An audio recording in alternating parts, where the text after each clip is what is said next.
My name is Tiana Marshall.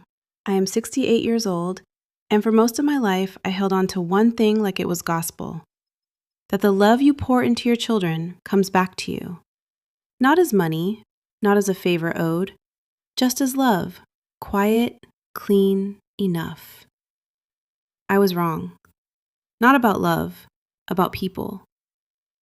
The night my son Darius sat at the head of his dining room table in Buckhead, that beautiful, expensive house on Peachtree Battle Avenue, leased Tahoe gleaming in the driveway, marble countertops that cost more than my first car, and looked me dead in the eyes and said, "Mom, you really should think about retiring early. We just can't make daycare work on $300,000 a year."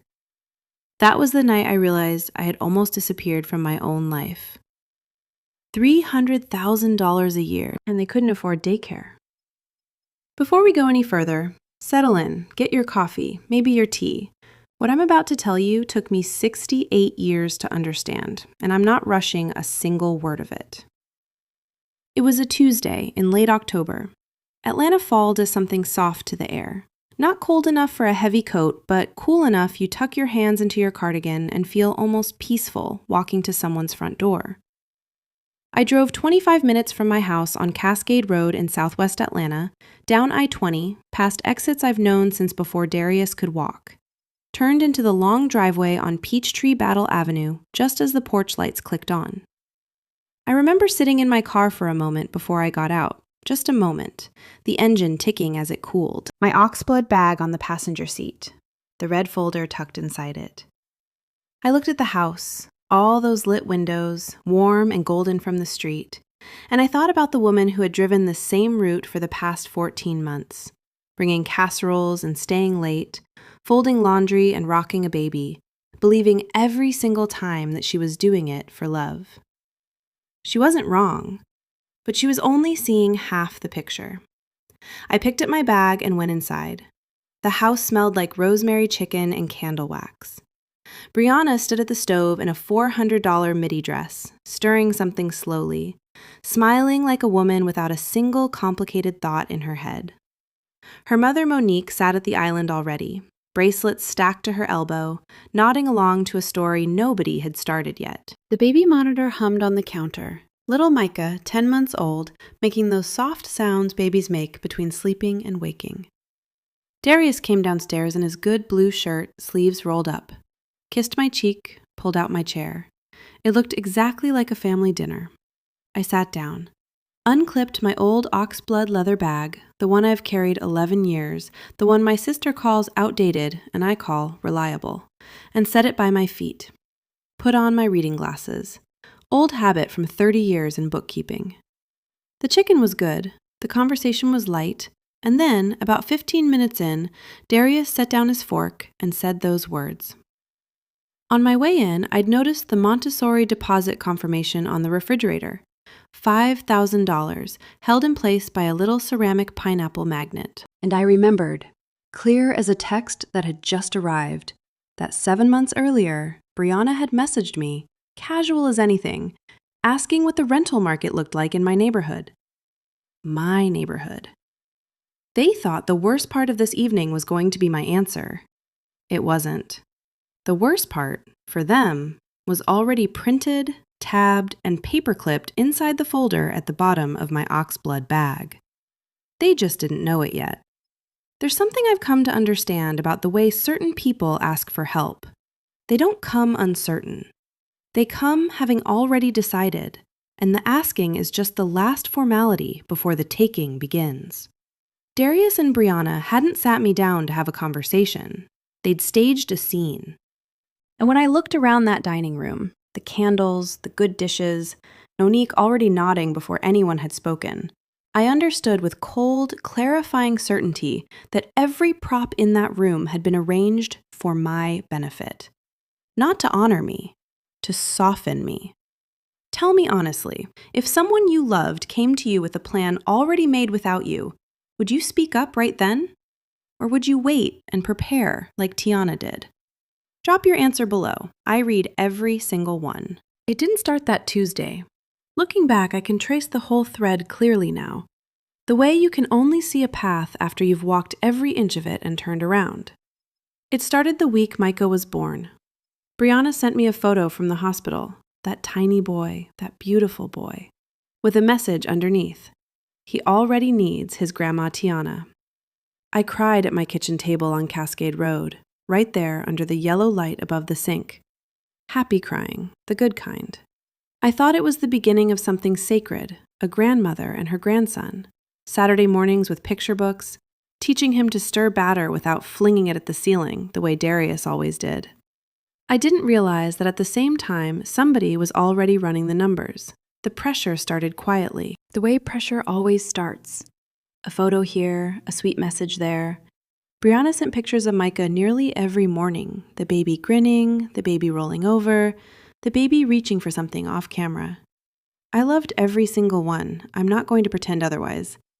But then came the other messages, the ones that arrived a little later in the day. Daycare tours are so overwhelming. Then, did you know infant care in Atlanta runs $2,000 a month? Then the Facebook post.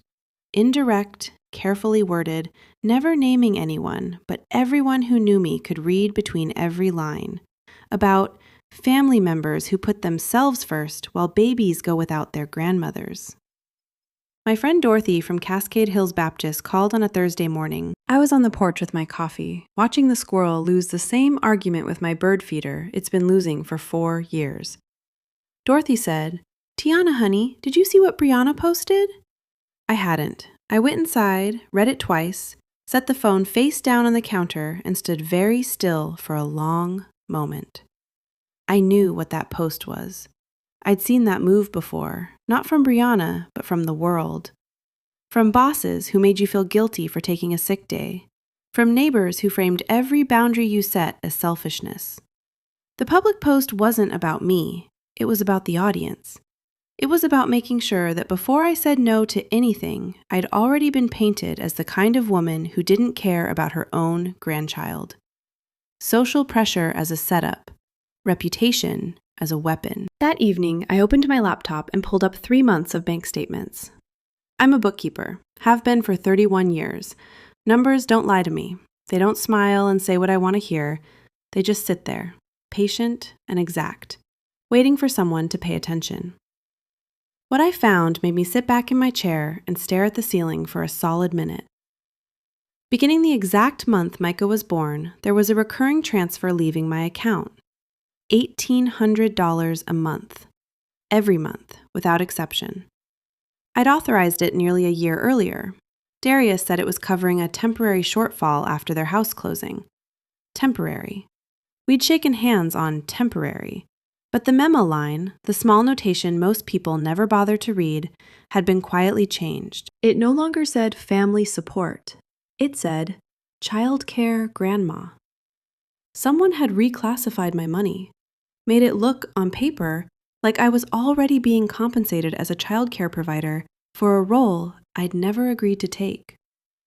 They'd started building a paper trail, turning my love into a paid labor arrangement, one that would look very tidy if anyone ever needed to justify what came next.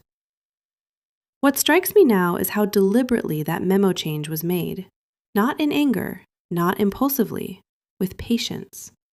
That's the kind of manipulation that doesn't announce itself. It arrives slow, dressed up as paperwork, counting on the person being exploited being too trusting or too tired to look closely. I picked up my pen, wrote down the number, multiplied it by 12.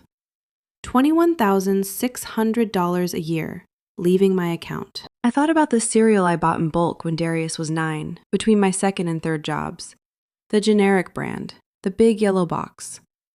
The winter coat I wore 6 years because it still had its buttons. And he needed new shoes more than I needed warmth. The overtime shifts, the tax season weekends, sitting at this very table, balancing my checkbook to the penny because there was no margin, not even $1's worth. And now my son, marble countertops, leased Tahoe, country club membership, was telling me he couldn't afford daycare. That was the night I opened a new spreadsheet and started building what would become the red folder. I worked past midnight, Chamomile went cold before I remembered to drink it. The house was silent, except for the refrigerator hum and the occasional creak of the floorboards settling. Sounds I'd lived with long enough that they felt like company. I pulled every document I could find: bank statements, transfer records, and a refinancing inquiry I'd signed the previous spring. Paperwork Darius had brought while I was also watching Micah and answering a phone call. I'd thought it was about lowering my interest rate. I looked at it closely this time. In the worksheet notes, small font, easy to miss, my house on Cascade Road was listed as a future rental property. My house. The one I paid for. 22 years. The creaky third porch step, the rosebush by the side gate that blooms every April without being asked. Future rental property. My hands were completely steady. I'd expected them to shake. Instead, I just picked up my pen, wrote it in the margin of my yellow legal pad, and underlined it once. I sat there for a long moment after that, not crying, not angry, not yet, just very, very still. The way you get when something you suspected but didn't want to believe finally becomes undeniable. There's a specific kind of grief in that moment. Not dramatic, just quiet. The grief of a woman who realizes the people she would have done anything for had been, very carefully, drawing up the paperwork to take everything she had. Then the gaslighting started. I mentioned, carefully, no accusation, a conversation Brianna and I'd had about the neighborhood. Her reply came within minutes. "Mom, you must be remembering it wrong. I never said anything like that." Smooth. Certain. That's the thing about gaslighting. It doesn't feel like an attack. It feels like a correction.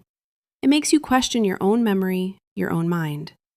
For a woman who'd spent decades being the steady one, the reliable one, the one who kept every receipt and every record, being told I was misremembering wasn't just insulting. It was a declaration of war. Darius called the next morning. "Mom, retiring now just makes sense. You've earned it." Easy. Reasonable, rehearsed. Then Monique posted again, something about the duty of grandmothers in strong families. Then my neighbor stopped me at the mailbox. "I heard you might be moving? Someone mentioned it at the block association." And then a realtor called my number, clearly by mistake, flustered when she heard my voice, asking to confirm an appointment to view my property. My property, that no one had listed, that I'd never agreed to show. Every single day, a small new pressure, another chip at the edge of something I'd built my whole life. I kept printing, kept adding pages to the folder, kept building tabs with the steady hands of a woman who'd balanced books through recessions, layoffs, and the specific American exhaustion of being a single mother with too much responsibility and not enough margin. And one evening, after I'd filed the last document into the red binder with the gold clasp, Layla called. Her voice was careful, the kind of careful that means someone's been sitting on something heavy too long. "Mama," she said, "I need to send you something, but sit down first." I was already sitting. She explained. A video call with Brianna and Monique a few weeks back. She'd stepped away to answer a page, hadn't ended the call. What the open line captured wasn't meant for anyone outside that room. She sent me the file. I looked at my phone for a long time.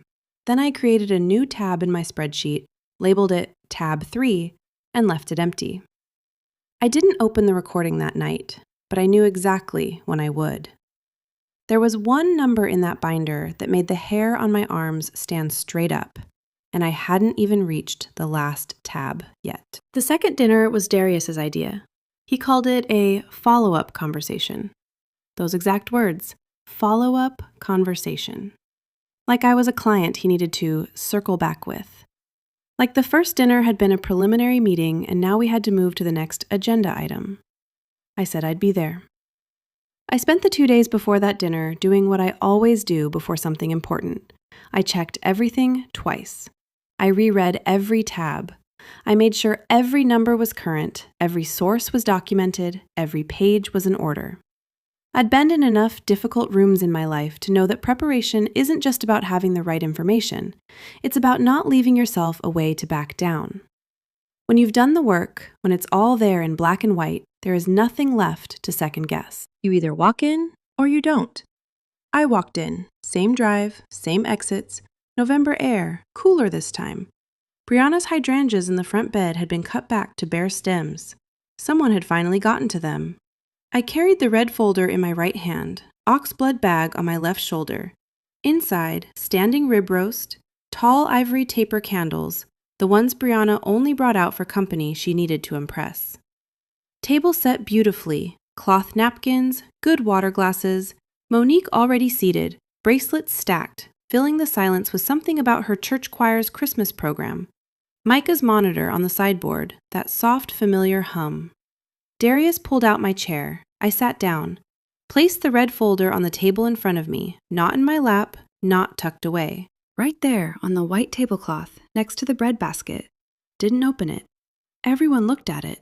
That pause, the 3 seconds before Brianna smiled and asked whether anyone needed more water, told me everything I needed to know. They'd seen the folder, they recognized it, and they were afraid of it. Not because they knew exactly what was inside, but because they knew enough to know it wasn't empty. The smile Brianna put on in that moment was a performance, and it cost her something. I could see it in the slight tightening around her eyes. She'd been expecting me to come in quiet, maybe a little resigned, maybe a little sad. She hadn't expected me to walk in carrying documentation. We ate. The roast was good. I'll give credit where it's due. The conversation moved like it had the first time. Light, careful. Everyone waiting for someone else to say the real thing first. 20 minutes in, Darius got there. Mom, we really do appreciate your patience. I think if we just talked through the practical side. I opened the folder, turned it so the first tab faced outward, slid it to the center of the table. Let's talk through the practical side, I said. Tab 1, 1 page, clean, clearly labeled. At the top, household cash flow, current year.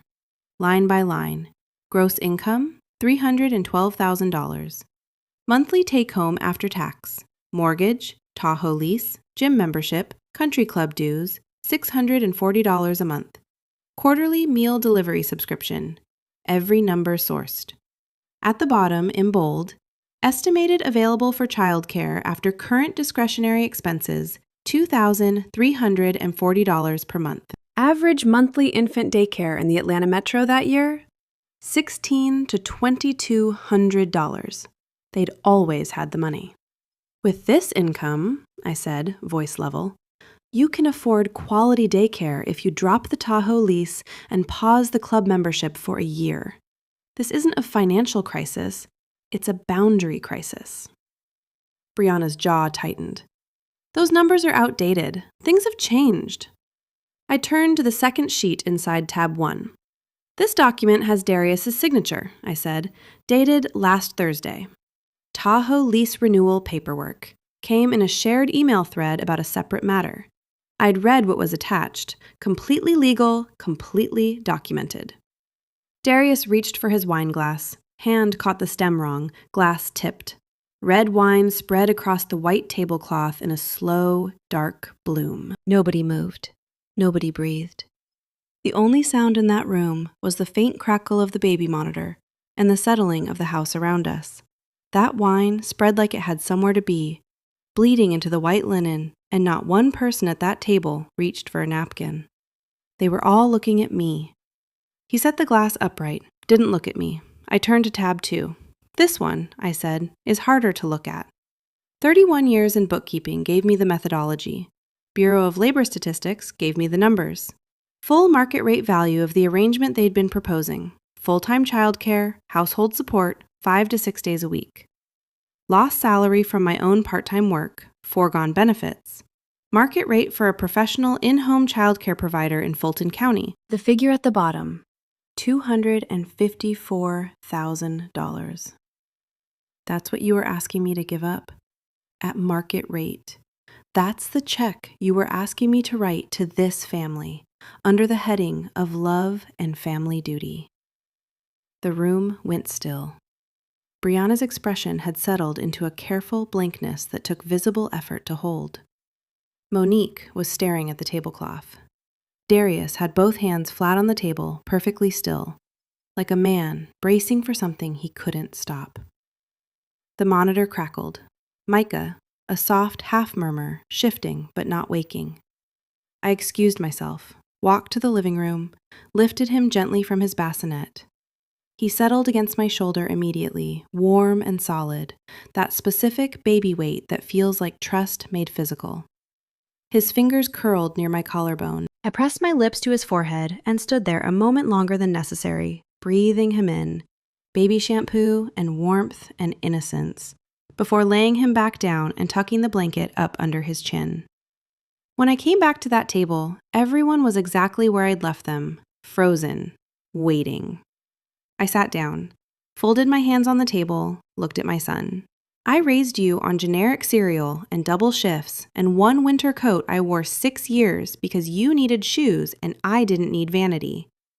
I didn't complain, I didn't keep a ledger, because that was love, and love doesn't invoice.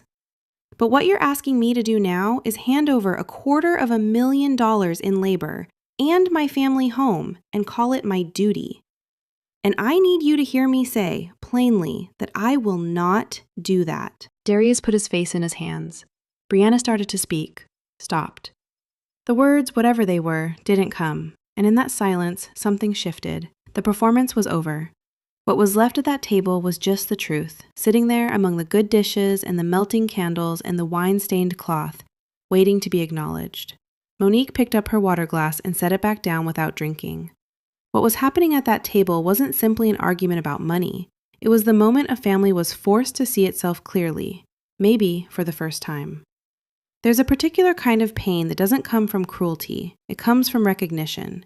Darius wasn't a monster. He was a man who'd slowly been persuaded that his mother's sacrifice was renewable, that because she'd always given, she always would, and the giving didn't cost her anything real. Watching him sit there with his face in his hands, I understood he wasn't only ashamed of what had been planned. He was ashamed of how easy it had been to go along with it. Wrongdoing can be named and condemned. Cowardice dressed as practicality has to be understood before it can be let go. I have one more tab, I said. They thought tab 2 was the bottom of that folder. It wasn't. What was in tab 3 had been waiting since the night Layla called, and it was going to change every single thing. I've replayed this moment many times since that night.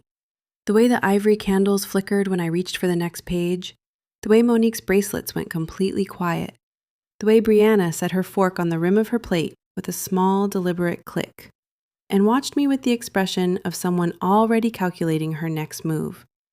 I turned to tab 3 and read the first line out loud. On September the 14th of this year, a licensed real estate agent from Berkshire Hathaway Home Services Georgia Properties was contacted about listing a residential property on Cascade Road in southwest Atlanta. The initial inquiry was made not by the property owner, but by a third party identified in the agent's notes as a family representative. Brianna's chin lifted. That property is my home. I didn't make that call. I didn't authorize that call. I didn't know it had been made until that agent called my number by mistake 3 weeks later, looking to confirm a showing appointment she thought I'd requested. I set the printed voicemail transcript on the table. I have the recording of that voicemail and her written confirmation of the original inquiry. Darius went absolutely still, not thinking still, the stillness of a man who just heard something he'd been hoping he'd never hear. And there's the matter of the $1,800 monthly transfer, I continued. The one with the memo that was changed, without my knowledge, from family support to child care grandma. The one that, over 14 months, moved $25,200 out of my account, and in part into accounts connected to this household. I paused. Including regular payments to Monique. The air in the room changed. Monique's hand went very still on the table. She didn't reach for her water glass. She didn't adjust her bracelets. She just sat there with the particular stillness of someone who has just heard their own name attached to something they'd been certain would stay hidden. There's one more thing, I said. Layla, would you like to tell them how this file was made? My daughter's voice came from the far end of the table. I'd called her 2 days before and asked her to be there. She'd driven straight from a 12-hour shift at Grady Memorial. sat in the chair by the window in her navy scrubs, short, natural hair, quiet, serious face, and hadn't said a single word through the entire dinner, just watched. I had watched her watching them all evening, and I had felt, more than once, how much it had cost her to sit still and say nothing. Because Layla had known for months, she'd been carrying this alongside me in her own way, and the weight of it showed in the set of her jaw and the way she hadn't touched her food. Layla said, "I was on a video call. I stepped away to answer a page. I didn't end the call." I pressed play. Brianna's voice came through the speaker, clean and unhurried, the voice of someone certain no one is listening. Moving through logistics, timelines, the house on Cascade Road, what would happen once I'd retired and needed help managing things. Then near the end, she said it, warm, easy, the way you say a thought you've turned over many times. One day that house on Cascade Road is going to belong to this family. We just have to be patient. Recording ended. For a moment, only the baby monitor humming on the sideboard, then Brianna shoved back from the table hard enough to scrape the floor, and her water glass rocked and tipped and spilled white across the linen. She didn't look at the glass. She looked at me. "You've been recording us? You built a case against your own family?" Voice climbing, she stopped, collected herself with visible effort. Then, with a cold precision that almost impressed me, she said, "You know what you've been this whole time? A babysitter. A babysitter with a family title." The silence after that was unlike any silence I've ever sat inside. I stood up. I'm 5'2", 68 years old. I've been underestimated by people louder and more imposing than Brianna my entire life. What I know, what 68 years has taught me, is that you don't need volume when you're telling the truth. The truth has its own weight. You just say it clearly and let it land. I am Darius's mother. I am Micah's grandmother. I am a woman who worked 31 years so my son could have a life with options. I am not an ATM. I am not a maid. I am not a line item in your financial plan, and I will not be spoken to like I am. My voice didn't shake, not once. And I think that steadiness, more than anything else I said, was what finally broke through. Because people who expect you to crumble don't know what to do when you don't. Brianna had prepared for tears, maybe, for defensiveness, for the wounded silence of a woman who didn't know what to say. She had not prepared for this, for someone standing in her dining room at 68 years old, completely composed, completely certain, with a red folder that held every word they'd ever said and every dollar they'd ever moved. Layla's chair scraped back. She came and stood beside me. Didn't say a word, just stood there, my daughter, in her scrubs, steady and certain. That's what family actually looks like. Monique picked up her purse from the floor and held it in both hands and said nothing for the rest of the evening. Darius hadn't spoken since the recording played. Both palms flat on the table, staring at the tab 3 pages. His face had the expression of a man who has just understood something that cannot be undone. The monitor crackled again. Micah stirred. I walked to him, lifted him, held him in the quiet of the living room, while the dining room behind me sat in its own reckoning. His weight settled into my arms. His fingers found my thumb automatically, trusting, entirely without condition. I held him for a long time. When I came back, settled him, gathered the red folder and my oxblood bag, and my coat from the rack by the door, no one spoke. Darius was still at the table. Brianna stood near the kitchen doorway, arms crossed, eyes somewhere on the floor. The candles had burned low while I was gone. 2 of them guttered out entirely, and the room was dimmer than it had been. It felt appropriate somehow, like the evening itself was winding down to its true shape. Layla walked out with me. We stood on the porch a moment in the November air. She took my hand and squeezed once. I squeezed back. I drove home on I-20, heater on low, radio off. Atlanta at night through the windshield, long familiar highway, me in my old reliable coat with my old reliable bag on the passenger seat. Not crying, not shaking. Looking back now, At Brianna's collapse, at Darius's silence, at Monique's suddenly still bracelets. I can see what was really happening beneath all that noise. Brianna had built her entire plan on one assumption, that I would behave the way I always had. Absorb, accommodate, comply. Because that's what good mothers do. And because challenging the arrangement would feel like challenging love itself. She never accounted for the possibility that the woman she'd most counted on to stay quiet had been watching just as carefully as she had. When the recording played, it wasn't just her words that were exposed. It was the architecture of the whole plan, and with it, the discovery that the person she'd most underestimated was the most prepared person in the room. As for Darius, his silence wasn't emptiness. It was the specific, suffocating weight of a man confronting the distance between who he believed himself to be and what he had actually done. That silence was the beginning of something, not yet redemption, but the first honest thing he'd offered all evening. I was, for the first time in a very long time, entirely at peace. What happened in the weeks after that dinner wasn't something I had scripted, but it was the part that mattered most, because of something Darius had already done, quietly, before he ever knocked on my door. The refinancing plan fell apart within a week. When the title company ran the ownership review on my Cascade Road property, they found what I'd quietly filed 4 months earlier.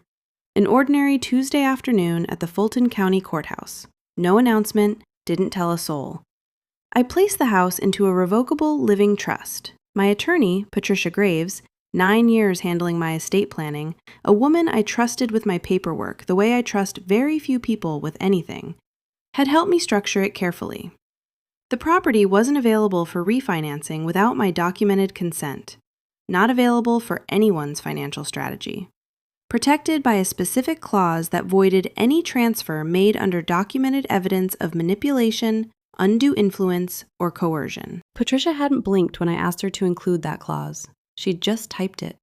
The trust had one primary beneficiary, Micah Powell, my grandson, with conditions requiring him to reach adulthood before any conveyance could take effect, and language ensuring the property could never be leveraged by pressure applied to me during my lifetime. Tab 4, the one I'd never put on the dinner table, was the trust documentation. I'd held it back not as a final weapon, as a foundation. Foundations don't need to be displayed to be real. The house on Peachtree Battle Avenue in Buckhead went on the market in February. I don't know every detail of what led to that decision. I know their financial picture looked very different once the refinancing option was gone, the monthly transfers had stopped, and certain other arrangements had come to light. They moved to a house in Decatur by early March. Smaller. No marble countertops as far as I heard. The $1,800 transfer stopped exactly 3 weeks after the November dinner. I found it missing in my February statement, then found a short voicemail from Darius. No explanation, no context, just, "Mom, the transfer has stopped. I'm sorry it took me this long." I saved that voicemail, not as evidence, as a record of the moment something began. The payments to Monique stopped too.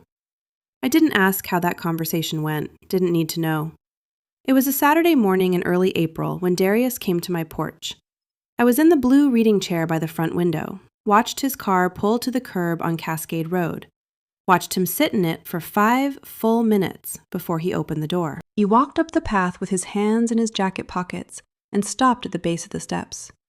Didn't knock, just stood there looking at the front door, the way a man stands when he has something to say and isn't sure he deserves to say it. I opened the door before he had to decide. We sat on the porch. Third step creaked the way it always creaks, since the year I moved in, and I've long decided that's character, not a problem. April air smelled like the rose bush by the side gate, which had come back the way it always does, without being asked. He talked for a long time. He told me he'd known about the realtor inquiry before the November dinner. Not just known about it, he'd signed preliminary paperwork authorizing the listing consultation. Flat voice. A man who has rehearsed a confession and is still ashamed of every word. He'd told himself it was forward planning, practical, responsible. He'd never let himself use the accurate word for what it actually was, because that would have required facing something about himself he wasn't ready to face. He said Brianna had been the architect, but he'd handed her the tools. I let him talk, didn't interrupt once. When he finished, the silence stretched long enough for a neighbor's lawnmower to start up down the block and the squirrel to resume its eternal argument with my bird feeder. Then Darius said, "I'm sorry, Mom. There's no version of this where I'm not sorry." "No," I said, "there isn't. I know it's not enough. It's a beginning. A beginning is not nothing." He looked at his hands. I was a coward. I knew what was being planned. I told myself it was reasonable, and I let it happen because it was easier than fighting it. That's the honest truth. I looked at my son, this man who used to fall asleep in the back seat of my Civic with his shoes still on, who used to call me from his freshman dorm just to report what he'd had for lunch, like that was a thing worth a long-distance call. And I said, "Fear doesn't excuse using your own family, but I know the difference between a man who's afraid and a man who doesn't care. You were afraid. That's not the same thing. But Darius, you're going to have to decide, every single day going forward, which man you choose to be." His jaw worked the way it had when he was 8 years old, trying not to cry in front of me. "There's something else," he said. He reached into his jacket and produced a folded envelope. Inside, a document from his personal attorney. Months before the November dinner, several months before, Darius had recorded a conversation of his own. In their kitchen, the evening he'd finally asked Brianna directly what she intended with my property. He'd given that recording to his attorney and requested it be entered into formal legal record. Hadn't told me, hadn't told anyone. He'd also signed over shared monitoring rights on the savings account in Micah's name. No funds could move without my co-signature until Micah turned 18. I held the envelope in my lap for a long moment. Then I told him about tab 4, the last tab in the red folder, the one I'd never opened at the dinner table. Wasn't a legal document. It was a letter. Handwritten, plain white paper, 2 a.m. in October. Chamomile cold, house completely quiet. It said, "I am not doing this to punish you. I am doing this so that one day Micah can know his grandmother valued the truth more than she valued the comfort of pretending." Darius read it slowly, read it a second time, folded it carefully along the original creases, like something he intended to keep, and held it in his hands. What struck me most, sitting on that porch, was how much lighter the air felt once the truth had been said out loud. There's a particular exhaustion that comes from carrying a secret that belongs to someone else, from knowing and waiting and watching and saying nothing. Darius had carried that weight for months. The relief on his face, once it was gone, wasn't happiness. It was something quieter and more durable than happiness. The beginning of being able to live honestly again. Some people only find their integrity after they've lost it for a while. That doesn't make the finding less real. We sat a while longer without talking. Rosebush moved in the breeze. The wine stain from the November dinner, that dark bloom across the white tablecloth, never came fully clean. Brianna mentioned it weeks later in a phone call that was brief, careful, and I thought genuinely sincere. She'd had the tablecloth laundered 3 times.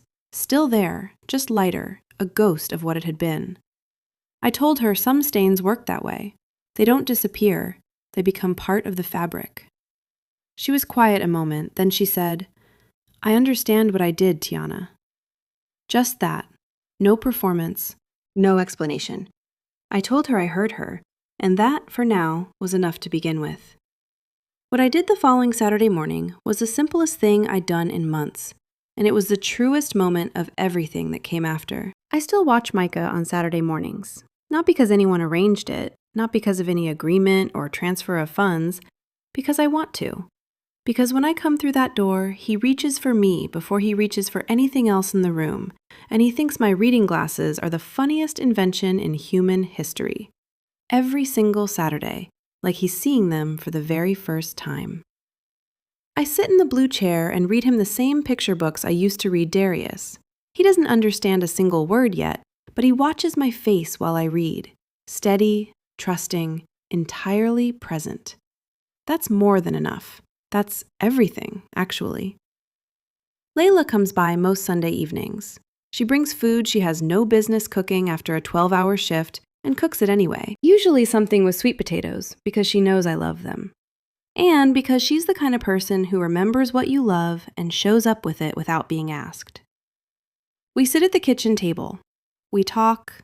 Sometimes we don't talk. Both are good. Both are a gift. The red folder sits on the second shelf of my bookcase. I don't take it out. It did what it needed to do. Not to destroy anything, but to stop something from being destroyed. 2 women from my church have come to me in separate, quiet conversations, asking if I'd be willing to sit with them. Financial situations, they said. Family situations. The kind that are hard to name but feel, somehow, familiar. I told them both the same thing. Bring your statements, bring your reading glasses, come sit at my kitchen table. I'm a bookkeeper. Always have been. The work, I've learned, isn't always about numbers alone. Sometimes it's about helping someone understand what they're worth before someone else gets there first and decides for them. The red folder means something different to me now. It started as evidence, became a record of survival. Now when I look at it on that shelf, I don't see the fight. I see the moment I chose my own dignity over someone else's comfort. Not revenge, freedom. The quiet, specific freedom of knowing exactly where you stand and refusing to be moved. I think about the women I know who were where I was a year ago. Women who've given and given, bent their lives into shapes that serve everyone around them, and started to feel, slowly, without being able to name it, that they've become invisible, that their needs are inconvenient, that their time is a resource for other people to manage. What I understand now that I didn't fully understand before, the exploitation of a loving person rarely begins with cruelty. It begins with assumption. The assumption that because you've always said yes, you always will. That because you've never handed anyone a bill for your love, you never will. People who take advantage of devoted family members usually aren't calculating monsters.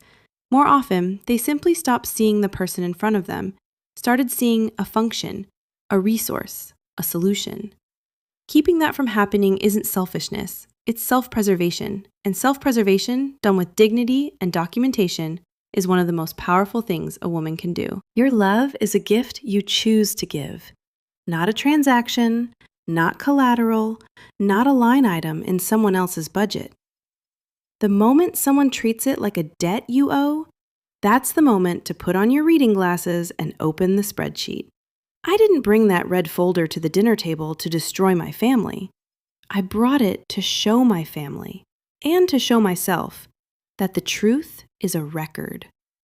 Records endure. Dignity isn't a luxury you earn when everything goes smoothly. It's the foundation. When you protect it, you're not only protecting yourself, you're teaching everyone watching what love actually costs and what it does not.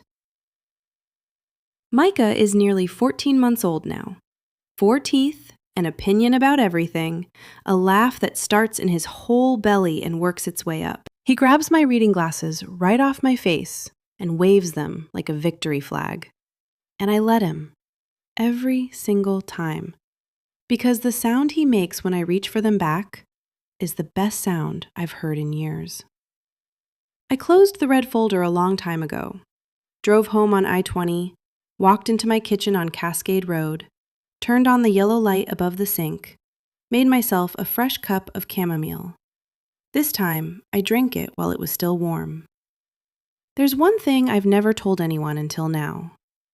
The night before that first dinner, before I packed the folder, before I drove to Buckhead, I stood at my kitchen window a long moment and looked out at the backyard in the October dark.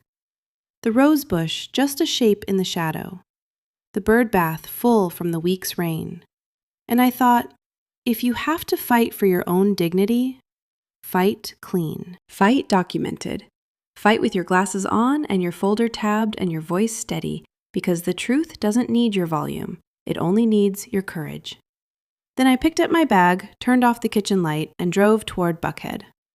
This story reminds us that love is a gift freely given, not a transaction, not a budget line, not a debt repaid in silence and sacrifice.